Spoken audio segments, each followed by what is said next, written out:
Ja hem arribat aquí a la plaça Norfila, on Esquerra Republicana farà l'enganxada de cartells i podria semblar que hi ha molt d'interès per veure el que diran els republicans, però el cert és que no tota aquesta gent està aquí per Gabriel Rufián, ho hem comprovat.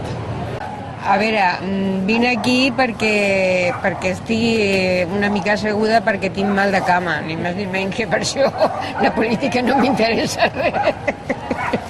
No, a mí sí me interesa, pero quiero... Saben qui és Gabriel Rufián? No, pero quiero conocerlo. Pues muy bien, me parece muy bien que venga y que nos explique algo. Usted no tiene decidido su voto todavía. No, yo soy indecisa todavía. No es mi partido. No es su partido, ¿y No. qué hace aquí?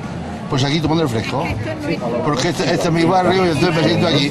Que estés ahí me parece perfecto. Pero que no es mi partido, o sea que no tenéis problema ninguno.